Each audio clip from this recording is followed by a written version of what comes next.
நான் இங்கே வந்து அமர்ந்ததற்கு பிறகு நண்பர் உதயகுமார் கிருஷ்ணவேல் என்ன பணியில் இருக்கிறார், என்ன செய்து கொண்டிருக்கிறார் என்று கேட்டார். அவருக்கு நான் சொன்ன விடையிலிருந்து நான் என் உரையை தொடங்குகிறேன். கிருஷ்ணவேலை பற்றி எனக்கு எதுவுமே தெரியாது. நான் சந்தித்ததே மிக அண்மையில் தான். அவருடைய புத்தகம் பற்றி மட்டும்தான் எனக்கு தெரியும். என்னுடைய நண்பர் தகடூர் சம்பத் அவர்கள் மூலமாக என்னை கிருஷ்ணவேல் அணுகினார். முன்னுரை கேட்டபோது சரி என்று சொன்னேன். புத்தகத்தை புரட்டிய போது அந்த புத்தகத்தின் ஒவ்வொரு பக்கத்திலேயும் அவருடைய உழைப்பை என்னால் பார்க்க முடிந்தது. எனவே கண்டிப்பாக நான் முன்னுரை தருகிறேன் என்றேன். ஆனால் அதையே என்னால் குறித்த நேரத்தில் கொடுக்க முடியவில்லை. முன்னுரையில் கூட நான் தொடக்கத்தில் இப்படித்தான் எழுதியிருப்பேன். இந்த நூலை நான் இன்னமும் முழுமையாக படித்து முடிக்கவில்லை. ஆனாலும் அது அச்சில் இருக்கிறது என்பதனால் படித்தவரை நான் புரிந்து கொண்டவைகளை பகிர்ந்து கொள்கிறேன் என்று எழுதியிருப்பேன். இப்போது அந்த நூலை முழுமையாகவே நான் படித்து விட்டேன். எனவே எனக்கும் கிருஷ்ணவேலுக்குமான தொடர்பு என்பது இந்த நூல் சார்ந்தது மட்டுமே. இந்த நூலில் பல செய்திகள் புதியவையாக, நாம் சிந்திக்க வேண்டியவையாக அமைந்திருக்கின்றன. சில இடங்களில் இதற்கு ஆதாரம் உண்டா என்கிற கேள்வியும் எனக்குள் எழுகிறது. எனவே முழுமையாக அதனை அப்படியே ஏற்றுக்கொள்வது என்பதில்லை. முழுமையாக நாம் படித்துவிட்டு விவாதிக்க வேண்டிய ஒரு நூலை அவர் தந்திருக்கிறார். எப்போதுமே விவாதத்திற்கு, விவாத மேடைக்கு ஒரு நூலை தருவது என்பதுதான் அறிவாளிகளினுடைய முதல் வேலை. அதற்கு பிறகு அது சமூகத்தினுடைய பணி. முற்றுமாக நாம் தெரிந்தவைகளை அல்லது நமக்கு வேண்டியவைகளை மட்டும் தருவதல்ல. பல்வேறு தடங்களில் அவர் ஆய்வை நிகழ்த்தி இருக்கிறார். ஒரு கட்டுரை இந்த மொத்த கட்டுரைகளினுடைய மைய இடையிலிருந்து விலகி இருக்கிறது என்று நான் கருதினேன். அதையும் நான் என் முன்னுரையில் குறித்திருக்கிறேன். அதை இப்போது புத்தகமாக வருகிற போது அவர் எடுத்து விட்டாரா, இருக்கிறதா என்று எனக்கு தெரியாது. மிக பெரும்பான்மையாக இந்த நூலில் அடங்கியிருக்கிற கட்டுரைகள் அனைத்தும் சரித்திர சமய ஆய்வு தொடர்பானது. ஒரே ஒரு கட்டுரை இன்றைக்கு இருக்கிற ஊழல் பற்றியது. அதாவது இன்றைக்கு இருக்கிற ஊழல், குறிப்பாக 2 இடங்களை அவர் குறிப்பிடுகிறார். ஒன்று நம்முடைய குடிமை பொருள்கள் வழங்குகிற ரேஷன் கார்டு வழங்குகிற அந்த இடம், இன்னொன்று டாஸ்மாக். ஏறத்தாழ மதிமாறவர்களுக்கும் எனக்கும் பெரும்பாலும் கருத்து 2 பேருக்கும் ஒன்றுதான். ஆனால் 2 பேரும் மொழி நடை வேறு வேறானது. 2 பேருடைய மொழி நடையும் வேறு வேறானது. அந்த வேறு வேறான மொழி நடை காரணமாகத்தான் தொலைக்காட்சிகள் என்னை சகித்துக் கொள்கின்றன, அவரை சகித்துக் கொள்ள முடியவில்லை. சொல்லுகிற கருத்து என்னவோ ஒன்றுதான். ஆனாலும் நான் சொன்னால் அதை ஏற்றுக்கொள்வதற்கு காரணம் என்னுடைய மொழி மட்டுமே. எனவே நண்பர் மதிமாறன் அவர்களும் இதை எப்படி இந்த புத்தகத்தை அணுகுகிறார் என்பதை அறிந்து கொள்வதில் நானும் ஆர்வமாக இருக்கிறேன். என் பார்வையில் சில செய்திகளை உங்களோடு நான் இந்த அரங்கில் நான் பகிர்ந்து கொள்ள விரும்புகிறேன். ஒன்று, இந்த புத்தகத்தில் பல்வேறு செய்திகளை பற்றிய தொகுப்பாக இது இருக்கிறது. திருப்பதி கோயில் உண்மையிலேயே அது வைணவர்களின் கோயிலா என்கிற ஆராய்ச்சியை 5 பகுதிகளாக எழுதியிருக்கிறார். புத்தகத்தை படிக்கிற போது அது முகநூலில் வந்த கட்டுரைகளாக இருக்கும் என்று நான் கருதுகிறேன். காரணம், நான் இன்னும் அந்த நூலின் முன்னுரையை, அவருடைய முன்னுரையை படிக்கவில்லை. எனவே முகநூலில் வந்த கட்டுரைகளாக இருக்கலாம். அப்படி தொடங்கி நம்பூதிரிகள் இடத்துல, ஏன் பாலக்காட்டில் மட்டும் நம்பூதிரிகள் இல்லை, அங்கே தமிழ்நாட்டு பார்ப்பனர்கள் இருக்கிறார்கள். மற்ற எல்லா இடங்களிலும் கேரளாவில் நம்பூதிரிகள் இருக்கிறார்கள். ஏன் அங்கு மட்டும் நம்பூதிரிகள் இல்லை? சத்ரபதி சிவாஜிக்கு பின்னால் இருக்கிற வரலாறுகள் எவை? தரவாடு என்பது என்ன? இப்படி பல்வேறு செய்திகளை, களப்பிரர்களினுடைய ஆட்சி காலம் பற்றி, இயேசுநாதர் உயிர்த்தெழுந்தது பற்றி, இப்படியெல்லாம் பல்வேறு விதமான செய்திகளை பற்றிய அவருடைய ஆய்வு பார்வை இந்த நூலுள் அடங்கி இருக்கிறது. ஆனால் என்ன செய்தி என்றால், இப்போது அவர் சொல்லுகிற போது வெறும் கல்வெட்டுகளை அல்லது சரித்திர புத்தகங்களை மட்டுமல்ல, இலக்கியங்களை எல்லாவற்றையும் தன்னுடைய ஆய்வுக்கு அவர் எடுத்துக்கொண்டிருக்கிறார். இந்த திருப்பதி வேங்கட மலை எந்த கடவுள் இருந்த மலை என்பதில் தொடர்ச்சியான விவாதங்கள் இருக்கின்றன. அதிலும் நீங்கள் குறிப்பாக ஒன்றை பார்க்கலாம். வேறு எந்த கடவுள் சிலைக்கும் இல்லாத அளவு இந்த திருப்பதி வேங்கடாஜலபதிக்கு மட்டும் அவ்வளவு பெரிய நாமம் போட்டிருப்பார்கள். அது எதை மறைக்க என்று ஒரு கேள்வி இருக்கிறது. அதை பற்றியெல்லாம் விரிவாக சொல்லியிருக்கிறார். எனக்கு ஒரு திரைப்படத்தில் கலைவாணர் அவர்கள் ஒரு காட்சி அமைத்திருப்பார், அது நினைவுக்கு வருகிறது. அந்த படத்துல நாமம் போட்டிருக்கிற ஒருவரை பார்த்து, எதுக்கு இவ்வளவு பெரிய நாமம் போட்டிருக்கிறேன்னு கலைவாணர் கேட்பார். அதுக்கு அவர் சொல்லுவார், இது நாமம் இல்லையா, பெருமாளோட திருப்பாதங்கள் அப்படின்னு சொல்லுவார். அப்படியா, எனக்கு தெரியாதுப்பா கேட்டேன். மறுபடியும் அடுத்த காட்சியில அதே ஆளை கூப்பிட்டு கேட்பாரு, எனக்கு இன்னொரு சந்தேகம் பாரு, எப்ப பார்த்தாலும் உனக்கு என்னையா சந்தேகம் கேட்பாங்க. இல்ல, இது பெருமாளோட திருப்பாதம்னு சொன்ன, நேற்று நான் பெருமாள் கோயிலுக்கு போயிருந்தேன், அவரும் போட்டிருக்காரு, அது யாரோட திருப்பாதம்? நீ போட்டிருக்கிறது பெருமாளோட பாதம்னா, பெருமாள் வேற போட்டிருக்காரு, அது யாரோட பாதம் கேட்பாரு. இன்னைக்கு வரைக்கும் யாரும் அதுக்கு விடை சொல்லல. எனவே அது வேறு யாருடைய பாதமும் அல்ல, முகம் தெரியாமல் மறைத்திருக்கிற ஒரு பாதம் என்பதுதான். அதையும் இதுவரையில் சொல்லப்பட்ட செய்திக்கும் கிருஷ்ணவேல் அவர்கள் தந்திருக்கிற ஒரு புதிய செய்திக்குமான வேறுபாடு அப்படியும் சொல்லப்பட்டிருக்கிறது. ஆனால் ஆதாரத்தோடு அதை அவர் நிறுவி இருக்கிறார். குன்றுதோர் ஆடுவது குமரன் தான், எனவே இது முருகன் கோயில். முருகன் கோயிலை இந்த சைவ வைணவ சண்டையில் மாற்றிவிட்டார்கள் என்று ஒரு பக்கம் சொல்லப்பட்டிருக்கிறது. ஆனால் கிருஷ்ணவேல் 5 கட்டுரைகளின் மூலம் மிக அழுத்தமாக அது புத்தர்களினுடைய பள்ளிவாசல் என்பதை நிறுவியிருக்கிறார். அதுதான் அந்த 5 கட்டுரைகளினுடைய அடிப்படையான செய்தி. புத்தர்கள் தான். அதற்கு எங்கிருந்தெல்லாம் அவர் ஆதாரத்தை எடுத்திருக்கிறார் என்றால், பொதுவாக நீங்கள் அங்கே இருக்கிற அந்த வேங்கட சலபதி என்கிற கடவுள் என்று அவர்கள் நம்புகிற அவருக்கு என்னென்ன பெயர்கள் இருக்கிறது என்று எடுத்து பாருங்கள். அதை கிருஷ்ணவேல் சொல்லி இருக்கிறார். வேங்கட மலையான், சேஷாத்ரி, சேஷம் என்றாலும் மலைதான், ஏழுமலையான், வேங்கடம் என்றாலும் மலைதான், கிரி என்றாலும் மலைதான். எனவே இந்த பெயர்கள் முழுவதும் சேஷாத்ரி என்றால் மலைகள் தோறும் அலைகிறவன் என்று பொருள். சேஷம் என்றால் மலை, இந்த சேஷாத்ரி என்றால் அலைபவன் என்று பொருள். எனவேதான் நீங்கள் எல்லா சொற்களும் மலையோடு தொடர்புடைய சொல்லாக இருக்கிறது.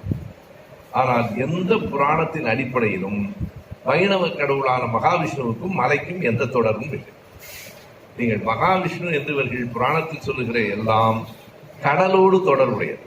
நீங்க கடற்கரையில தான் படுத்திருக்கிறார் என்றுதான் சொல்லப்படுகிறதே கூட. அது கூட நின்ற கோலம், கிடந்த கோலம் என்று சொல்லுவது, அந்த கிடந்த கோலம் எல்லாம் நீங்கள் போய் அருகில் ஸ்ரீரங்கம் கோயிலில் அந்த சிலையை மிக அருகில் நான் போய் பார்த்தேன்.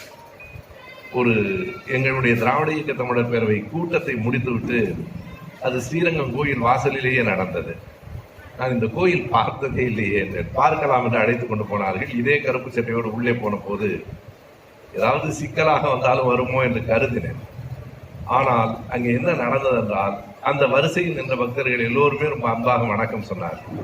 அதைவிட பெரிய செய்தி, அந்த பக்தர்கள் வாங்கோ வாங்கோன்னு அழைத்து கொண்டு அந்த அருகிலேயே கொண்டு போய், ஓ கருப்பு சட்டைக்கு இப்படியும் ஒரு மரியாதை இருக்கிறது என்று அங்கே போய் அருகில் போய் அந்த தீபாராதனை எல்லாம் காட்டி அந்த சிலையை அவர்கள் அவ்வளவு அருகில் காட்டுகிற போது எனக்கு என்ன தெரிந்தது என்றால், அது புத்தர் படுத்திருக்கிற சிலை என்று தெரியும்.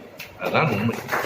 அது அப்படியே நீங்கள் அருகில் போய் பார்த்தபோது எனக்கு அப்படியே அந்த புத்தர் படுத்திருக்கிற சிலை தாய்லாந்தில் இருக்கிறது, எல்லா இடங்களிலும் இருக்கிறது. இவர்கள் அதை வைஷ்ணவர் கோயில் பெருமாள் என்று சொல்லிவிட்டார்கள். எனவே அப்படித்தான் அதுவும் திருப்பதியும் முழுக்க முழுக்க புத்தரினுடைய கோயில் என்பதை மொத்தம் 5 கட்டுரைகளில் முதல் 3 இது வைணவர்களின் கோயில் இல்லை என்று நிறுவுவதும், கடைசி 2 கட்டுரைகளில் இது புத்தரின் கோயில் என்பதை உறுதிப்படுத்துவதுமாக ஒரு ஆய்வு கட்டுரையினுடைய தன்மைக்கு எந்த விதத்திலும் குறையாமல் அதனை அவர் செய்திருக்கிறார். அதற்கு அவர் எடுத்துக்காட்டியிருக்கிற சான்றுகள் கடப்பரர் காலத்து இலக்கியம் சிலப்பதிகாரம் என்று, அதிலும் ஒரு மாற்று கருத்து உண்டு. களப்பிரருக்கு முந்திய காலம் சங்கம் மருவிய காலம் என்பார்கள். சங்கம் மருவிய காலமும் களப்பிரர் காலமும் ஒன்றுதான் என்பது கிருஷ்ணவேல் அவர்களின் முடிவு. சிலப்பதிகாரத்தில் அந்த வேங்கட மலை பற்றிய செய்தி இருக்கிறது. அதில் என்ன சொல்லப்பட்டிருக்கிறது? அதற்கு பிறகு புறநானூற்றில் அகநானூற்றில் 2 பாடல்களில் மாமூலனாரும் கல்லாடனாரும் எழுதியிருக்கிற பாடல்களை அகநானூறு நாங்களே முதுகலை படிக்கும்போது சாய்ஸில் விட்டுருந்தோம். உண்மையை சொல்ல போனா, ஏன்னா குறுந்தொகையை எல்லாரும் படிச்சிருவோம், அது ஒரு 7-8 வரிக்குள்ள இருக்கும். நற்றிணை போனா போது ஒரு 11 வரி 12 வரி தான் இருக்கும் அதிகமாக. இந்த அகநானூறு குறைந்ததே 13 அடிகள், அதிகம் போனால் 31 அடிகள் இருக்கும். பரிபாடல்ல 32லேருந்து 40 வரி பாடல்கள் இருக்கு. எனவே அகநானூறு வேண்டாம் அப்படின்னு விட்டுறது. ஆனா அகநானூற்றை எடுத்து மிக துல்லியமாக படித்து அதுல அந்த புள்ளி என்கிற மன்னன் தான் அங்கே இருந்திருக்கிறான் என்பதை காட்டி, அது யாருடைய ஆலயம், எது ஒரு புத்த குருக்களினுடைய ஆலயமாகத்தான் அது இருந்திருக்கிறது என்பதற்கு சிலப்பதிகாரம், அகநானூறு. சிலப்பதிகாரத்திலே அது வைணவர்களின் மலை என்பதாக சொல்லப்பட்டிருக்கிறது. ஆனால் கிருஷ்ணவேல் அதை மறுக்கிறார். எப்படி மறுக்கிறார் என்றால், அது சமணர்களினுடைய, இளங்கோடிகள் சமணர், அது ஒன்று மாற்றமில்லை. இன்றைக்கு வள்ளுவரே சமணம் சார்ந்தவர் தான் என்கிற கருத்துகள் இன்றைக்கு வலிமை பெற்றுக் கொண்டிருக்கின்றன ஆய்வு உலகத்தில். எனவே இளங்கோவடிகள் சமணர், அவர் எதற்காக வைணவரை பாராட்ட வேண்டும் என்கிற ஒரு கேள்வியை வைத்து, எனவே இது இடைச்செருகல் என்று சொல்லுகிறார். இந்த இடைச்செருகல் என்று சொல்லுவதற்கு எப்போதும் நமக்கு ஆதாரங்கள் இல்லை. யார் எதை ஏற்கவில்லையோ அதை இடைச்செருகல் என்று நாம் சொல்லிவிடுகிறோம். எனவே கிருஷ்ணவேல் சொன்னதும் முடிந்த முடிவல்ல, அது பற்றியும் நாம் விவாதிக்க வேண்டும். ஏனென்றால் எனக்கு அந்த கேள்வி இருந்தது, இது வைணவர் கோயில் என்று இளங்கோவடிகளே சொல்லியிருக்கிறாரே என்கிற கேள்வி எனக்கு சிலம்பு படிக்கிற போது இருந்தது. அதை இவர் எப்படி மறுத்திருக்கிறார் என்று பார்த்தேன். அது இடைச்செருகல் என்று சொல்லுகிறார். அது ஆய்வுக்கு உரியது. பிறகு யுவான் சுவாங்கினுடைய அவருடைய பயண குறிப்புகளிலிருந்தும் சிலவற்றை எடுத்திருக்கிறார். அந்த பயண குறிப்புகளில் யுவான் சுவாங் ஒரு புத்த தேவர்கள் உறைந்த 3 இடங்களை தேடி இருக்கிறார்கள். அதில் 2 எவை என்பது உறுதி செய்யப்பட்டிருக்கிறது. பொல்சா என்று நினைக்கிறேன், பொட்டல்கா என்கிற இடம். அந்த பொட்டல்கா எது என்று இறுதி செய்யப்படவில்லை. அந்த பொட்டல்கா என்பதுதான் திருப்பதி என்பதை பல்வேறு சான்றுகளின் மூலமாக நிறுவியிருக்கிறார். இவற்றையெல்லாம் நாம் ஏற்கிறோம் இல்லை என்பது இன்னொரு பக்கம். இவ்வளவையும் ஒருவர் தேடி இருக்கிறார். இலக்கியங்களிலிருந்து, புராணங்களிலிருந்து, கல்வெட்டுகளிலிருந்து அனைத்தையும் தேடி இருக்கிறார் என்கிற அந்த செய்தி பாராட்டுக்குரியது. ஒவ்வொரு பக்கத்திலேயும் அவருடைய உழைப்பு இருக்கிறது. ஒவ்வொரு பக்கத்திலேயும் பழைய நம்பிக்கைகளின் மீதான ஒரு உழைப்பும் இருக்கிறது. இரண்டும் இந்த புத்தகத்தினுடைய மிகப்பெரிய சிறப்புகள் என்பது ஒரு முதல் செய்தி. எனவே இது வைணவர்கள் கோயில் இல்லை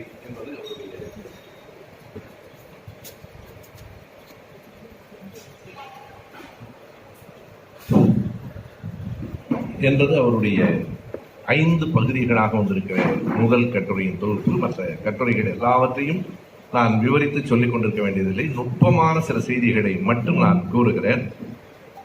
வைகுண்டரை பற்றி எழுதியிருக்கிற கட்டுரை, இந்த தோல் சீலை போராட்டம், மிக கண்டிப்பாக நாம் அறிந்து கொள்ள வேண்டிய, ஒவ்வொருவரும் அறிந்து கொள்ள வேண்டிய ஒரு செய்தி.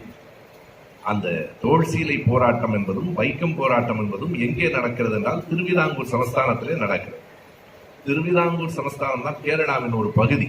மிக கொடுமையாக இந்த வைதிக புராண செய்திகளை வலிமைப்படுத்தி நடைமுறையில் வைத்திருந்த இடம் திருவிதாங்கூர். அதுல இந்த திருப்பதி பற்றி எழுதுகிற போது கிருஷ்ணவேல் அது தொடர்பான புராண கதை ஒன்று 4 பக்கம் எழுதியிருக்கிறார் பாருங்க. இந்த மும்மூர்த்திகளில் யார் வல்லவர்கள் என்பதை கண்டறிய பிருக முனி கைலாசத்துக்கும் எல்லா இடங்களுக்கும் போனத கதையை அவ்வளவு பொறுமையா படிச்சு எழுதியிருக்காரு. அதுக்கே ஒரு பாராட்டு. ஏன்னா அதை பொறுமையா படிக்கவே முடியாது. படிக்கும் போதே நமக்கு சகிக்க முடியாது. ஏன்னா ஒரு அளவு வேண்டாம் போய் சொல்றதுக்கு. எல்லாமே ஒன்றுக்கொன்று தொடர்பில்லாத பெரும் உளறல்களா இருக்கும். நம்ம தமிழக அமைச்சர்கள் பேசுற மாதிரி அதை அவ்வளவையும் பொறுமையா படிச்சு நமக்கு இந்த கதையை வேற சுருக்கி தந்திருக்கிறார். அதே போல இந்த வைகுண்டரை பற்றி எழுதுகிற போது அந்த செய்திகள் எவ்வளவு தூரம் திருவிதாங்கூரில் அந்த வைதீகம் காலூன்றி நின்றது என்பதற்கு 2 செய்திகளை சொல்லலாம். ஒன்று தோல் சீலை போராட்டம், இன்னொன்று வைக்கம் போராட்டம். ஆண்களாக இருந்தாலும் பெண்களாக இருந்தாலும் இடுப்பிலிருந்து முழங்கால் வரைக்கும் தான் உடை அணிய வேண்டும். இதுதான், அதை எதிர்த்து நடந்ததுதான் அந்த போராட்டம். அதில் சில ஆண்டுகளிலே நான் கிருஷ்ணவேல் அவர்களோடு பேச வேண்டும். ஃபாதர் சார்லஸ் மீத் அந்த போராட்டத்தை தொடங்கியது 1859 என்று இருக்கிறது. என் நினைவு சரியாக இருக்குமானால் அது 1818 இருக்க வேண்டும். ஏனென்றால் 1826 தான் அங்கே ஒரு துப்பாக்கி சூடு நடைபெற்றது. அதாவது சார்லஸ் மீட் என்ன சொன்னார்னால், இது என்ன அநாகரிகம், பெண்கள் மேலுடைய அணியுங்கள், என்ன நடக்கிறது என்று பார்க்கலாம் என்று சொன்னபோது, என்ன உத்தரவை அந்த திருவிதாங்கூர் அரசி வெளியிட்டார் என்றால், இந்த நடைமுறையை மீறி, அதாவது நாயர் வீட்டு பெண்கள் நம்பூதிரிகளின் பெண்களை தவிர வேறு யாரும், இன்னொரு செய்தியும் இருக்கிறது, அங்கே தாழ்த்தப்பட்டவர்கள் என்று சொன்னால் இங்கே இருக்கிற நடைமுறைக்கும் கேரளாவுக்கும் வேறுபாடு உண்டு. இன்றைக்கும் பலர் தவறாக ஒரு செய்தியை சொல்லிக் கொண்டிருக்கிறார்கள். வைக்கம் போராட்டம் நடைபெற்றது, அது ஒன்றும் இங்கே இருக்கிற அட்டவணை சாதியினரை போல இருக்கிறவர்களுக்காக அல்ல, ஈழவர்கள் அட்டவணை சாதியில் இல்லை என்பதாக இன்றைக்கு இருக்கிற இங்கே சில அறிவாளிகள் சொல்லிக் கொண்டிருக்கிறார்கள். உண்மைதான், அவர்கள் அட்டவணை சாதியில் இல்லை, ஆனால் தீண்டத்தகாதவர்களாக இருந்தார்கள். கேரளாவில் என்ன நடைமுறை என்றால், பார்ப்பனர்கள், நம்பூதிரிகள், நாயர்களை தவிர மற்ற எல்லோருமே அங்கே கீழ்நிலையிலே தான் இருந்தார்கள். அந்த காலகட்டத்தில் கோயிலுக்குள் நுழையக்கூடாது என்பது கூட இல்லை, கோயிலை சுற்றியுள்ள தெருக்களிலேயே நடக்கக்கூடாது என்பதுதான் வைக்கம் போராட்டம். எனவே அதுபோல இந்த நாயர் நம்பூதிரி பெண்களை தவிர மற்ற ஆண்கள் பெண்கள் எல்லோரும் இடுப்புக்கு மேல் ஆடை அணியக்கூடாது என்றிருந்த போது அதை மீறி பெண்கள் உடையணிந்த நேரத்தில் என்ன நடந்தது என்றால், அந்த ராணியின் உத்தரவுப்படி பெண்கள் அணிந்திருந்த ஆடைகள் கிழித்து எரியப்பட்டன. பெரிய கலவரம் நடந்தது, துப்பாக்கி சூடு நடந்தது. ஏறத்தாழ 17 பெண்கள் அந்த துப்பாக்கி சூட்டில் அன்றைக்கு இறந்து போனார்கள். இன்றைக்கு நாம் அணிந்திருக்கிற மேலாடை உயிரை பறிகொடுத்து பெற்றது. இங்கே இருக்கிற பலருக்கு தெரியாது, நாம் பெற்றிருக்கிற கல்வி ஏதோ நம்மை அழைத்து யாரும் கல்வி கொடுத்து விடவில்லை. சும்மா வரவில்லை சுதந்திரம் என்பார்கள், அது விடுதலைக்கு மட்டும் பொருந்தாது. சும்மா வரவில்லை சமூக சுதந்திரமும் என்பதை நாம் அறிந்து கொள்ள வேண்டும். மிக கடுமையான போராட்டங்களுக்கு பிறகுதான் வைகுண்டர் அவர்கள் தெருவிலே அடித்து இழுத்து செல்லப்பட்டார். அந்த போராட்டத்தில் என்ன போராட்டம், வேற ஒன்றுமல்ல, ஆண்களும் பெண்களும் உடை அணிந்து கொள்ளுகிற உரிமையை பெறுவதற்கு நாம் துப்பாக்கி சூட்டில் நெஞ்சை காட்டி உயிரை பலி கொடுத்து அந்த உரிமையை பெற்றிருக்கிறோம். 19ஆம் நூற்றாண்டின் மத்திக்கு பிறகுதான் அந்த உரிமை வந்தது. அந்த போராட்டம் பற்றிய செய்திகளை எழுதுகிற போது அவரை பின்பற்றி வந்த 2 பேரை குறிப்பிட்டிருக்கிறார். ஒருவர் நாராயணகுரு, இன்னொருவர் ஐயன்காளி. இதில் நாராயணகுரு அவர்களை பற்றி கூட பல செய்திகள் இருக்கின்றன. ஐயன்காளியை பற்றி இன்றைக்கு வரைக்கும் நமக்கு பெரிய செய்திகள் எதுவும் இல்லை. ஐயன்காளி 19ஆம் நூற்றாண்டின் இறுதியில் பிறந்தவர், புலையர் என்கிற சமூகத்தை சார்ந்தவர், மிக கடுமையாக நம்பூதிரிகளை எதிர்த்து போராடியவர், மிக நன்றாக அந்த செய்திகளை எல்லாம் எழுதியிருக்கிறார். அவர் அம்பேத்கரை போல, அம்பேத்கர் கோட் சூட் அணிந்திருந்தது போல ஷேர்வாணி அணிந்திருந்தவர். அதை நம்முடைய நண்பர் மதிமாறன் தான் மிக சரியாக சொல்லுவார். காந்தியாரின் எளிமைக்கும் அம்பேத்கரினுடைய உடைக்குமான வேறுபாடு என்ன என்றால், எவன் உடை அணியக்கூடாது என்று சொல்லுகிறியோ அணிந்து கொள்வோம் என்று சொல்லுவதுதான் அதனுடைய, அது ஒரு எதிர்ப்பு. அம்பேத்கரினுடைய உடையிலேயே ஒரு எதிர்ப்பு இருக்கிறது. ஐயா பெரியார் அவர்கள் திருமணங்களில் தாலி கட்ட வேண்டாம் என்று சொன்னவர். ஆனால் குஞ்சிதம் குருசாமி திருமணத்தில் தாலியை கட்டுப்பா என்று சொன்னவரும் பெரியார் தான். ஏனென்று பலருக்கு தெரியாது. குஞ்சிதம் அவர்களும் ஐயா நேற்று சுந்தரவடிவேலுவை மணந்து கொண்ட காந்தம்மா அவர்களும் அக்கா தங்கை. 2 பேரும் இசை வேளாளர் சமூகத்திலே பிறந்தவர்கள். 2 பேரும் இசை வேளாளர்கள் என்றால் தேவதாசிகள் சமூகம் என்று சொல்லப்படுகிற சமூகம். அங்கே பெண்களுக்கு தாலி கட்டக்கூடாது, யாருக்கும் மனைவியாக கூடாது என்று சொன்ன இடத்தில் எங்கே கட்டு என்பது, தாலி என்பது அடிமை சின்னமாக இருக்கிறதோ அங்கே அறுத்து எரி என்று சொன்னவரும் பெரியார் தான். எங்கே தாலி கட்டக்கூடாது என்று சொன்னாரோ அங்கே தாலியை கட்டு என்கிற புரட்சியை செய்தவரும் ஐயா பெரியார் தான். எனவே எந்த ஒரு நிகழ்வும் எந்த ஒரு செயலும் அந்த சமூகம் அந்த காலகட்டத்தை ஒட்டியது என்பதை நாம் பார்க்க வேண்டும். அப்படி ஒரு மிகப்பெரிய புரட்சியை, சமூக புரட்சியை செய்தவர் ஐயன்காளி. களரி என்கிற அந்த சண்டை விளையாட்டை கற்றிருந்தவர். அதனாலேயே நம்பூதிரிகள் கொஞ்சம் அவர்களிடத்தில் அடங்கி இருந்தார். அதுவும் ஒரு செய்தி. அவர்களுக்கு பெரும்பாலும் பேனாவை விட ஆயுதங்களுக்கு தான் பயப்படுவார்கள். பேனாவை அவர்கள் வைத்திருக்கிறார்கள், நமக்கு முன்னால் அவர்கள் எழுத தொடங்கி விட்டார்கள். எனவே களரி விளையாட்டில் வல்லவர். அதனை நன்றாக எழுதியிருக்கிறார். இரட்டை மாட்டு வண்டியில் வலம் வருகிறவர். அதை பார்க்கிற போது நம்பூதிரிகளால் சகிக்க முடியாது, ஆனால் எதிர்த்து பேசவும் முடியாது. களரி வைத்திருக்கிறார். எனவே இரட்டை மாட்டு வண்டியில் வந்தால் வந்து விட்டு போகட்டும் என்று சொல்லுகிற மாதிரி ஐயன்காளியை பற்றி. ஆனால் இன்னமும் கிருஷ்ணவேல் அவர்களுக்கு நான் வைக்கிற வேண்டுகோள், அது உங்களுக்கு, எனக்கு, மதிமாறன் எல்லோருக்கும் சேர்ந்துதான். ஐயன்காளியை பற்றி இன்னமும் நீண்டதாக பல செய்திகளை நாம் நண்பர்களுக்கு கொண்டு போக வேண்டி இருக்கிறது.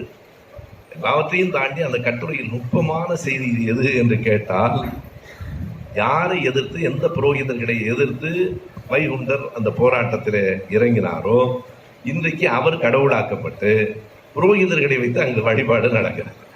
அவர் பிறந்த போது அவருக்கு அவருடைய பெற்றோர்கள் வைத்த பெயர் முடிசூடும் பெருமாள் என்றது. உடனே எல்லா சாதியினரும் எதிர்ப்பு. எப்படி ஒரு சாதாரண சாதியில் பிறந்த ஒருவருக்கு, சாணார் சமூகத்தில், ஈழவர் சமூகத்தில் பிறந்தவர்களுக்கு எப்படி முடிசூடும் பெருமாள் என்று பெயர் வைக்கலாம்? பெயரை மாற்றுங்கள் என்று சொல்லி அவருடைய பெயர் முத்துக்குட்டி என்று மாற்றப்பட்டது. அது கூட குட்டி என்பது கன்று குட்டி தான். விலங்குகளினுடைய குழந்தைகளைத்தான் நாம் குட்டிகள் என்கிறோம். எனவே முத்துக்குட்டி என்று பெயர் வைத்தது. நம்முடைய பெயர்கள் எல்லாமே சாதியின் அடிப்படையில் தானே தீர்மானிக்கப்பட்டன. இன்றைக்கு நாம் மீறி வந்திருக்கிறோம் என்பது வேறு. நாம் என்ன பெயர் வைத்துக் கொள்ள வேண்டும், என்ன உணவு உண்ண வேண்டும், என்ன உடுத்த வேண்டும், அதை எப்படி உடுத்த வேண்டும் என்கிற எல்லாவற்றையும் இந்த சமூகத்தில் சாதி தானே தீர்மானித்தது. இல்லையானால் யாராவது தனக்கு மண்ணாங்கட்டி என்று தன் பிள்ளைக்கு விரும்பி பெயர் வைப்பானா? அமாவாசை என்று பெயர் வைப்பானா? பாவாடை என்று பெயர் வைப்பானா? இந்த பெயர்களைத்தான் நீங்கள் வைத்துக் கொள்ள வேண்டும் என்ற சமூகத்தை, அந்த சமூக கட்டுகளை உடைத்து இன்றைக்கு பலரும் நாம் தாழ்த்தப்பட்ட அட்டவணை சாதியில் பிறந்த தம்பிகள் பலருக்கு ராஜான்னு பெயர் வைத்திருக்கிறோம். அதை விட பெரிய செய்தி, என்னிடம் படித்த ஒரு மாணவனினுடைய பெயர், அவர் ஒடுக்கப்பட்ட சமூகத்தில் பிறந்தவர், அவருடைய பெயர் ரொம்ப வேடிக்கையாக இருக்கும். நான் விளையாட்டுக்கு சொல்லவில்லை, கும்பிடுற சாமி என்பதுதான் பெயர். அவர் யார் கூப்பிட்டாலும் கும்பிடுற சாமின்னு தான் கூப்பிடணும். ஏனென்றால் தலைமுறையாக நாங்கள் கும்பிடுற சாமின்னு சொன்னோமே, என் பிள்ளைய பார்த்து சொல்லுங்கடா, ஒருவருக்கு பெயரே தலைவன் பெயர். தலைவான்னு தான் நாங்கள் கூப்பிடணும். வகுப்புல கூப்பிடுறதே தலைவா அப்படின்னு தான் கூப்பிட்டு ஆகணும். இந்த மாற்றங்கள் எல்லாம் எப்படி வந்தன? தானாக வந்து விடவில்லை. இன்றைக்கு பல அறிவுஜீவிகள் கேட்கிறார்கள், திராவிட இயக்கம் என்ன செய்து கிழித்தது என்று. நான் பல மேடைகளில் சொல்லியிருக்கிறேன், திராவிட இயக்கம் கிழிக்கவில்லை, சாதியின் பெயரால் பிரிந்து கிடந்தவர்களை எல்லாம் சேர்த்து வைத்து தைத்தது. அதுதான் அந்த போராட்டங்களில் வைகுண்டர் புரோகிதர்களை எதிர்த்து போராடியவர். வைகுண்டர் கோயிலில் புரோகிதர்கள் இன்றைக்கு அந்த அர்ச்சனை செய்து கொண்டிருக்கிறார். அதே போல விஷவேல் இன்னொன்றையும் சேர்த்துக் கொள்ளலாம். வடலூர் போன போது வள்ளலாரினுடைய இடங்களிலும் அதுதான் நிகழ்ந்து கொண்டிருக்கிறது என்பதை பார்த்தபோது என்னால் சகிக்க முடியவில்லை. வள்ளலார் கடவுள் பக்தர் என்பதையெல்லாம் தாண்டி கடைசியாக சைவ மதம் எல்லாவற்றையும் அவர் புறக்கணித்து விட்டார் என்கிற உண்மையை பெரும்பான்மையாக நாம் சொல்லுவது. அங்கங்கே இருக்கிற வள்ளலாரை போற்றுகிற மன்றங்கள் எல்லாமே அவரை இன்னொரு கடவுள் மாதிரி தான் ஆக்கி வைத்திருக்கிறார்கள். 1873 அக்டோபர் மாதத்தில் அவர் ஆற்றிய உரைதான் அவருடைய இறுதி உரை. அந்த கொடியை ஏற்றி வைத்து இடையிலேயே அவர் எல்லா இடங்களிலும் அந்த அமைப்பின் பெயர்களில் எங்கெல்லாம் வேத என்று இருந்ததோ அதையெல்லாம் சுத்த என்று மாற்றிவிட்டார். சமரச வேத சன்மார்க்க சங்கம் தான் முதலில் இருந்த பெயர். பிறகு சமரச சுத்த சன்மார்க்க சங்கம் என்று மாற்றிவிட்டார். கடைசியாக அவர் சொல்லுகிறார், எதிலும் எந்த சமயத்திலும் நம்பிக்கை வையாதீர்கள் என்று அவர் கைப்பட எழுதிய எழுத்துகள் இருக்கின்றன. அது சைவமானாலும் வைணவமானாலும் என்று சொல்லுகிறார். எனவே தில்லை நடராசரிலிருந்தெல்லாம் விலகி வந்து இந்த சமூகம் சமத்துவமற்றதாக இருக்கிறது, இதை சமத்துவம் உள்ளதாக ஆக்க வேண்டும் என்று அவர் பேசி முடித்து 90 நாட்களுக்கு மேல் வள்ளலார் இல்லை. அதை பேசியது 1873 அக்டோபர், 1874 ஜனவரியில் அவர் ஜோதியாகிவிட்டார். யாரெல்லாம் பார்ப்பனர்களை எதிர்த்து பேசுகிறார்களோ அவர்கள் ஜோதியாகி விடுகிறார்கள். அது வள்ளலாரானாலும் நந்தனானாலும், நந்தனுக்கும் அதுதான் நிகழ்ந்தது. அந்த நெருப்பில் குளித்து சாதி அழுக்கை நீக்கி கொண்டு வெளியே வா என்று சொல்லுகிற போது அந்த நெருப்பில் குதித்து அவர் எப்படி வெளியே வந்திருக்க முடியும்? ஆகையினாலே யாரெல்லாம் இவர்களை எதிர்த்தார்களோ அவர்களெல்லாம் உடனடியாக ஜோதியில் கலந்து விடுகிறார்கள். எனவே அப்படி வள்ளலாரிடத்திலேயும் அது நிகழ்ந்திருக்கிறது. இதை சொல்லிவிட்டு கிருஷ்ணவேலினுடைய மிக நுட்பமான பார்வை எங்கே இருக்கிறது என்றால், பாருங்கள், வைகுண்டர் எவ்வளவுதான் புரோகிதரை எதிர்த்தாலும் கடைசியாக அங்கே கொண்டு போய் அவரை நிறுத்தி அவரை கடவுளாக்கி விட்டார்கள். இப்போது புரிகிறதா ஏன் பெரியார் கடவுளே இல்லை என்று சொன்னார் என்று சொல்கிறார். அதுதான் அடிப்படையான செய்தி. அந்த ஒரே ஒரு வாசல் போதும். கடவுள் என்கிற ஒரு வாசலை திறந்து வைத்தால் உள்ளே வந்து மற்ற அனைத்து வாசல்களையும் அவர்கள் திறந்து விடுவார்கள். அவர் அந்த வாசலையே மூடியதற்கு பிறகுதான் இன்றைக்கும் நீங்கள் பாருங்கள், அம்பேத்கரின் 100ஆண்டு விழாவை நம்மை விட அவர்கள்தான் சிறப்பாக கொண்டாடுகிறார்கள். புத்தரை ஏறத்தாழ 9வது அவதாரம் என்கிறார். கடைசியாய் அவர்கள் எங்கே வந்து சேர்ந்திருக்கிறார்கள் என்றால், அண்ணா உயிரோடு இருந்தால் பிஜேபிக்கு வந்திருப்பார்கள். எல்லோரும், அதாவது உள்வாங்கி செறித்தல் என்பது அவர்களின் இயல்பு. அவர்களால் உள்வாங்கி செரிக்கவும் முடியாமல் துப்பவும் முடியாமல் பெரியாரோடு மட்டும்தான் பாடுபட்டு கொண்டிருக்கிறார்கள். நீங்கள் அவர்களால் உள்வாங்கவும் முடியவில்லை, துப்பவும் முடியவில்லை. எனவே அப்படிப்பட்ட செய்தி எங்கே இருக்கிறது என்றால், கிருஷ்ணவேல் எழுதியிருப்பதை போல அடித்தளத்தில் பெரியார் கடவுளே இல்லை என்று சொன்னதற்கு பிறகு இவர்களால் எதுவும் செய்ய முடியவில்லை. எனவே நமக்கு கடவுள் உண்டா இல்லையா என்கிற விவாதம் மேலை நாடுகளில் அறிவு தளத்தில் நடந்த விவாதம். மெட்டீரியலிசம், ஐடியலிசம் என்பதெல்லாம் ஐயா அந்த விவாதத்துக்குள்ள எல்லாம் போகல. சமூக தளத்தில் நடந்த விவாதம். நீ கடவுளின் பெயரால் தான் மதம், மதத்தின் பெயரால் தான் சாதி, சாதியின் பெயரால் தான் ஏற்றத்தாழ்வு. எனவே வைத்தியத்தை வேரில் பார்க்க வேண்டும் என்றவர் கிளையில் பார்த்து பயனில்லை. அஸ்திவாரமே ஆடுகிற போது ஜன்னலுக்கு என்னடா வண்ணம் பூச்சி என்று ஒரு பாட்டு உண்டு. அதுபோல அஸ்திவாரத்தை சரி செய்யாமல் ஜன்னலுக்கு என்ன வண்ணம் பூசினாலும் அந்த கட்டிடம் கீழே விடும். அஸ்திவாரத்தை சரி செய்ததுதான் ஐயா பெரியார் செய்த மிக சரியான வேலை. எனவே கடவுள் இல்லை என்று தொடங்கியதற்கு பிறகு அவரை மறுக்கிறவர்கள் யாரும் அவரை கடவுளாக்கி செரிக்க முடியவில்லை. அதுதான் செய்தி. அதையும் எழுதியிருக்கிறார். பல கட்டுரைகள் இருக்கின்றன. நம்பூதிரிகள் பல்பு வாங்கியதை என்று உங்களுடைய இயல்பான மொழி நடைக்கு அது பொருந்தவில்லை. திடீரென்று என் மொழி நடையிலிருந்து நீங்கள் மதிமாறன் மொழி நடை போயிருக்கிறீர்கள். அது நீங்கள் கவனித்துக் கொள்ளுங்கள். ஏனென்றால் அந்த தலைப்பு மட்டும் தனியாக இருக்கிறது. இந்த பல்பு வாங்குறதுங்கிறது ரொம்ப வழக்கில் இருக்கிற ஒரு மொழி. அந்த ரொம்ப அருமையாக அந்த சான்றுகளை எல்லாம் எல்லாவற்றையும் பேசிக்கொண்டிருப்பது அந்த நூல் அறிமுகத்துக்கு சரியாக இருக்காது. அல்லது நீங்கள் நூல் வாங்குகிற ஆர்வத்தை கூட்டுமா அல்லது போதும் என்கிற மனநிலை உருவாக்கி விடுமா என்கிற ஐயமும் எனக்கு இருக்கிறது. பொதுவாக மன்னர்களில் 2 பேரை குறிப்பாக சொல்ல வேண்டும். ஒன்று உக்கிரப்பெருவெழுதி, சங்க காலத்தில் ஏறத்தாழ இறுதி கட்டம். அதை சரியாக சொல்லுகிறார். அந்த சங்க காலத்து மன்னர்களையும் கடைசியா நீங்க பார்த்தால் ஒரே ஒரு பாட்டில் சேர, சோழ, பாண்டியர் 3 பேரும் ஒன்னா சேர்ந்து அமர்ந்திருக்கிற அதனை எல்லோரும் பாராட்டி சொல்லிக் கொண்டிருப்பார்கள். 3 பேரும் எதுக்கு சேர்ந்தார்கள் ஒரு பெரிய கேள்வி இருக்கு. வேள்வியை பார்க்கறதுக்கு சேர்ந்தாங்க. வேற ஒன்றும் நாட்டு மக்களையோ தமிழ் நலத்துக்கோ அல்ல. அவர்கள் பெயரையே அவர் எழுதியிருக்கிறார். ஒன்று ராஜசூயம் வேட்ட பெருநற்கிள்ளி, சோழன் பெயர்லேயே ராஜசூயம் வேட்ட பெருநற்கிள்ளி. இன்னொரு முதுபெரும் குடுமின்னு ஒரு மன்னர் இருக்கிறார். அந்த குடுமியில கூட பெரிய குடுமி அது. பிறகு சேரன் உக்கிரப்பெருவெழுதி, ராஜசூயம் ஏற்ற பெருநற்கிள்ளி, சேர மன்னன் மாரி வெண்கோ 3 பேரும் ஒன்றாக இருந்ததைத்தான் பார்த்து ஔவையார் பாராட்டுகிறார். இவர்கள் எல்லோருக்கும் பின்னால் கடைசியாக இருந்த மன்னனின் பெயர் உக்கிரப்பெருவெழுதி. உக்கிரப்பெருவெழுதி தான் அகநானூற்றை தொகுத்தவர். உக்கிரப்பெருவெழுதி இத்தனை புலவர்களுக்கும் பின்னால் இருந்தவர். அது சங்க காலத்தில். அதுபோல பிற்கால சோழர்கள் சங்க காலத்திற்கு பிறகு வரலாற்றில் நாம் திரும்ப திரும்ப பாடங்களில் சொல்லிக் கொண்டிருப்பது சங்கம் மருவிய காலம், களப்பிரர் காலம் என்று அவர் 2ஐயும் ஒன்றாக்குகிறார். பிறகு பல்லவர் காலம், பிற்கால பாண்டியர் காலம், பிற்கால சோழர்களின் காலம். கடைசியாய் பிற்கால சோழர்களுக்கு அப்புறம் வருகிற பிற்கால பாண்டியர்களோடு 13ஆம் நூற்றாண்டோடு மூவேந்தர்களினுடைய ஆட்சி முடிந்து போகிறது. அதில் கடைசியா 2 பேர் வந்தான். ஒருத்தர் பேர் சுந்தரபாண்டியன், ஒருத்தர் பேர் வீரபாண்டியன். என்னுடைய பேர் அந்த வீரபாண்டியன் இல்லை. அந்த வீரபாண்டியன் தான் இந்த கடைசியாக இந்த இனத்தை அடித்து தொலைத்தவர்கள்.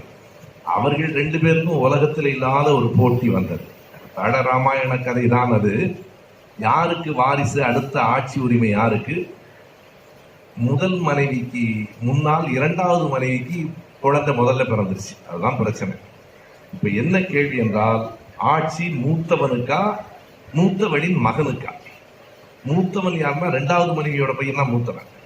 மூத்தவனுக்கா மூத்தவனின் மகனுக்கா என்கிற போது மன்னர் 2வது மனைவிட்டு தான் பெரியமா இருந்திருப்பார். அதனால இயற்கை. எனவே அவருடைய மனைவிக்கு, அந்த மனைவிக்கு பிறந்த குழந்தைக்கு கொடுத்துட்டார். அதை கொடுத்த காரணத்தால் இந்த சுந்தரபாண்டியன் மூத்தவனுடைய பையன், 2 பேருக்கும் இடையில பெரிய போர்க்களம் நடந்து சுந்தரபாண்டியன் வீரபாண்டியனை கீழே தள்ளி, வீரபாண்டியன் நேரடியாக அலாவுதீன் கில்ஜியை தில்லியிலே போய் பார்த்து, தில்லிக்கு போய் பார்த்தாலே ஆபத்து தான். இங்க இருக்கிற பிரச்சனையை இங்கேயே தீர்த்துக்கிட்டா நல்லது.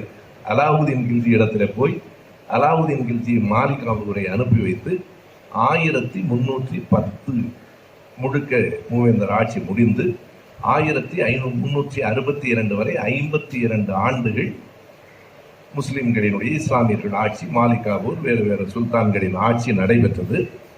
அந்த காலகட்டத்திலே இங்கே இருக்கிற பார்ப்பனர்கள் எல்லாம் புறப்பட்டு, இஸ்லாமியர்கள் என்பதில் ஒரு செய்தி இருக்கிறது, எந்த மதமும் நல்ல மதம் அல்ல, எல்லாம் மதங்கள் தான். ஆனால் இந்த பார்ப்பனியத்துக்கு நேர் எதிராக இஸ்லாம் நின்றது. கிறிஸ்தவம் சமரசம் செய்து கொண்டது. நீங்கள் எல்லாவற்றையும் நாம் அதற்குள் போனால் நேரமாகும். அது சமரசம் செய்து கொண்டது.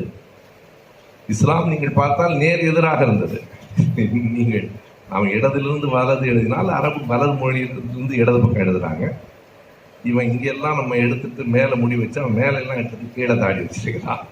சின்ன சின்ன செய்திகள் கூட இவர்களுக்கு எதிரான ஒரு நடைமுறை இருந்தது. எனவே இஸ்லாமியர்களின் காலத்தில் புறப்பட்டு இவர்கள் எல்லாரும் பாலக்காட்டுக்கு போய் சேர்ந்தான். பாலக்காட்டுக்கு போய் சேருகிற போது அங்கெல்லாம் நம்பூதிரிகளின் ஆதிக்கம். அப்போது பாலக்காட்டில் இருந்த மன்னன் கேசரிவர்மன் ஒரு பழங்குடியை சார்ந்த ஒரு பெண்ணை காதலித்தான். அந்த பெண்ணை தான் பட்டத்தரசியாக ஆக்க வேண்டாம். அவனை திருமணம் செய்து கொள்வதற்கு சமூகத்தில் எந்த தடையும் இல்லை. ஆனால் பட்டத்தரசி ஆக்கக்கூடாது. பல இடங்களில் நீங்கள் பாருங்கள், ஆதிக்கத்தை காதல் தான் உடைத்திருக்கிறது. அவன் அந்த பொண்ணை தான் பட்டத்தரசி ஆக்க வேண்டாம். அப்போ உடனே நம்ம ஊர்ல இருந்து போன பார்ப்பனர்கள் சாதாரண ஆடாம சொன்னா அதுக்கெல்லாம் பரிகாரம் இருக்கு. நீங்க நம்பூதிரிகளை விரட்டிருங்க, எல்லாத்துக்குமே பரிகாரம் இருக்கு. நீங்க எதையும் எப்படி வேணாலும் செய்யலாம். நீங்க ஒரு சாதாரண திருமண வீட்டுல எங்க நேரம் ஆயிடுச்சுன்னு சொல்லி பாருங்க, சீக்கிரம் முடிச்சுக்கலாமா. அதாவது எவ்வளவு வேணுமோ அந்த மாதிரி பண்ணிக்கலாம். எவ்வளவு குற்றம் குறை இருக்கோ அது குறைச்சிக்கிட்டு கொடுத்துருங்கிற ஒருத்த மட்டும் தர்மி இல்லை, இவங்க எல்லாமே தர்மி தான். ஆகையினால அப்படி அதுக்கு பரிகாரம் பண்ணிக்கலாம்னு சொன்ன உடனே கேசரிவர்மன் பார்த்தான், இருந்த நம்பூதிரிகள் எல்லாம் அனுப்பிட்டு, அதனால் தான் பாலக்காட்டில் மட்டும் தமிழ் பார்ப்பனர்கள் இருக்கிறார்கள், மற்ற இடங்கள்ல எல்லாம் இந்த எனக்கு பாலக்காட்டில் மட்டும் பாப்பா இருக்கிறான் எப்படின்னு தெரியல, ஒருவேளை தமிழ்நாட்டின் எல்லையை ஒட்டியது என்று நான் கருதினேன். அந்த செய்திகளை எல்லாம் சேகரித்து கொடுத்திருக்கிறார். பரிகாரம் கேசரிவர்மனுக்கு மட்டுமல்ல, சத்ரபதி சிவாஜிக்கும் செய்யப்பட்டது. நம்பூதிரிகள் செய்ய மறுத்த பரிகாரத்தை தமிழ்நாட்டு பார்ப்பனர்கள் செய்தார்கள். அங்கே மராத்திய பார்ப்பனர்கள் செய்ய மறுத்த அந்த பட்டாபிஷேகத்தை காசியில் இருந்து வந்த காகுபட்டர் செய்து வைத்தார். அதான் சத்ரபதி சிவாஜி காகுபட்டர் என்று சொன்ன உடனேயே சிவாஜி பாத்திரம் என்பது எப்படி மக்களிடம் புகழ் பெற்றதோ அப்படி காகுபட்டர் என்ற உடனேயே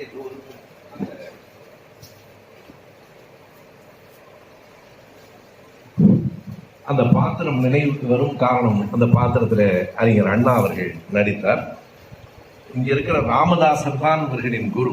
மராத்தியத்தில் ராமதாசன் தான். ஓரிரு கோட்டைகள் அல்ல, சிவாஜி 15 வயதிலிருந்து போராட தொடங்கி 370 கோட்டைகளை கைப்பற்றியவன் சிவாஜி. சிவாஜியை பற்றி ஒரு பெரிய பார்வை நமக்கு தேவைப்படுகிறது. போகிற போக்கில் 2-3 செய்திகளை நான் சொல்லிவிட்டு போகிறேன். சிவாஜியை ஜோதிராவ் புலே எப்படி பார்த்தார், இன்றைக்கு இருக்கிற RSS எப்படி பார்க்கிறது, அண்ணா எப்படி பார்த்தார், இந்த 3 செய்திகள் மிக முக்கியமானவை. ஜோதிராவ் பூலே அந்த மண்ணின் மைந்தனாக பார்த்தார். அந்த மண்ணில் பிறந்து போராடி சுல்தான்களிடம் 370 கோட்டைகளை கைப்பற்றியவன் என்று பார்த்தார். இன்றைக்கு இருக்கிற RSS காரர்கள் சிவாஜியை தூக்கி பிடிப்பதற்கு காரணம் அவுரங்கசீப் என்கிற இஸ்லாமிய பேரரசனை எதிர்த்து போராடிய இந்து மன்னன் என்று பார்க்கிற பார்வை. அண்ணா அவர்கள் இரண்டுக்கும் இடைப்பட்டு சொன்னார், அவர் ஒரு சாதாரண சூத்திரன் தான், சத்திரியன் கூட இல்லை. ஆனால் அவனை பார்ப்பனர்கள் ஆட்டி வைத்தார்கள். பார்ப்பனர்களால் ஆட்டுவிக்கப்படுகிற ஒரு பொம்மையாக சிவாஜி ஆனால், எனவே நீ மன்னனாவது கூட பெரிய மரியாதை இல்லை, நீ மனிதனாவது தான் பெரியது என்றுதான் அண்ணா சொன்ன செய்தி. அதற்காகவே சந்திரமோகன் என்ற ஒரு பாத்திரத்தை படைத்து அதை நாடகத்தை நான் இப்போதும் கூட நண்பர்களுக்கு நான் வேண்டுகோள் வைக்கிறேன். வாய்ப்பு இருக்கிற இடங்களிலே எல்லாம் அந்த சிவாஜி கண்ட இந்து சாம்ராஜ்யத்தை நண்பர் கலைவாணன் அவர்கள் பொம்மலாட்டத்தின் மூலம் அப்படியே உயிர் துடிப்போடு நடத்தி கொண்டிருக்கிறார். இன்றைக்கும் அந்த வசனங்கள் கேட்கிற போது எழுச்சியை தருகின்றன. என்றைக்கோ எழுதிய நாடகம் அது. எனவே 3 கோணங்களில் சிவாஜி பார்க்கப்பட்டார். மண்ணின் மைந்தன் என்பதும் பார்ப்பனர்களால் ஆட்டுவிக்கப்பட்டவன் என்பதும் தான் சரியானது. அப்போது காசியிலே இருந்து கொண்டு வந்து காகுபட்டரை கொண்டு வந்து அவருக்கான அந்த முடிசூட்டுதலை நடத்தினார்கள். இந்த செய்திகள் அனைத்தையும் 1707 ஆண்டு அவுரங்கசீப் இறந்து போன பிறகு பிறகுதான் உள்ளே இருந்த அவருடைய சிவாஜியின் பேரன் விடுதலை செய்யப்படுகிறான். அதற்கு பிறகு முகலாய சாம்ராஜ்யம் எல்லாம் கலகலத்து போகிறது. போராடி சிவாஜி நிறுவிய அந்த சாம்ராஜ்யம் பேஷ்வாக்களின் அரசாக மாறும். பேஷ்வா என்றால் பிரதமர் என்று பொருள். ஒரு பார்ப்பனரை பிரதமராக நியமித்ததில் தொடங்கி அந்த அரசு பேஷ்வா அரசாக மாறுகிற அந்த வரலாற்று செய்திகளை எல்லாம் சொல்லி இருக்கிறார். ஒரு நுணுக்கமான பல கேள்விகளை உள்ளே வைத்திருக்கிறார். திருமுருகாற்றுப்படை என்பது சங்க இலக்கியம் இல்லை என்கிறார். அது ஒரு பெரிய செய்தி. எதனால் அவர் சொல்லுகிறார்? அவர் சொல்லுவதற்கு ஒரு சான்று இருக்கிறது. திருமுருகாற்றுப்படை 12 திருமுறைகளிலேயும் இருக்கிறது. நம்பியாண்டார் நம்பி தொகுத்த 12 திருமுறைகளில் 11வது திருமுறையில் 9வது இடத்தில் இருப்பது திருமுருகாற்றுப்படை. நம்பியாண்டார் நம்பியினுடைய காலம் கிபி 10. அது எப்படி சங்க இலக்கியமாக இருக்க முடியும்? எனவே எதையோ அதுல இன்னொரு கேள்வியை அவர் கேட்டிருக்கிறார். அதுதான் ரொம்ப நுட்பமான கேள்வி.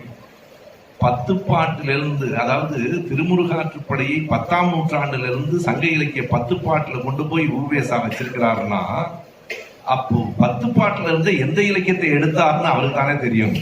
அது உவேசாவுக்கு தான் தெரியும். ஏதோ ஒன்று எடுத்துட்டு தானே அந்த இடத்துல வைக்க முடியும். இது ஒரு பெரிய கேள்வி. இதற்கு பிறகு நான் என்ன செய்தேன் என்றால், கிருஷ்ணவேலை மட்டும் நாம் நம்பக்கூடாது. சைவ திருமுறையில் தேர்ந்தவர்களான இன்று காலையில சாரதா நம்பியார் அவர்களுக்கு தொலைபேசியில் இதை கேட்டேன். ஒரே இலக்கியம் எப்படி 12 திருமுறைகளையும் இடம்பெறும், சங்க இலக்கியத்திலையும் இடம்பெறும், எது சரி என்று கேட்டேன். ஏனென்றால் அவர் மறைமலை அடிகளின் வழிவந்தவர் என்பது மட்டுமல்ல, அந்த சைவ இலக்கியங்களில் ஆழ்ந்த புலமை உடையவர் என்பதனாலே அவர் சொன்ன விடை, நீ கேட்கறது சரிதான் தம்பி, ஆனா அது பின்னால் வந்தவர்கள் ஏதோ வரிசையில் தப்பாகத்தான் தொகுத்துட்டாங்கன்னு சொல்றாங்க.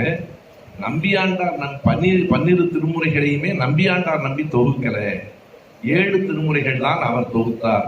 பின்னால் வந்தவர்கள் அப்படி செய்து விட்டார்கள் என்று ஒரு கூற்று இருக்கிறதுனா அந்த ஆராய்ச்சிக்குள்ள இப்ப நம்ம போக வேண்டாம். அந்த வரிசை முறையில் ஒன்று அது தவறாக இருக்க வேண்டும், அல்லது கிருஷ்ணவேல் சொல்வதுதான் உண்மையாக இருக்க வேண்டும். எனவே அது ஒரு பெரிய ஆராய்ச்சிக்கான ஒரு விதையை இந்த புத்தகத்திலே அவர் தந்திருக்கிறார். காரைக்கால் அம்மையார் தான் காலத்தால் மூத்தவர், ஆனால் அவரை 11வது திருமுறைக்கு கொண்டு வந்திருக்கிறார்கள்.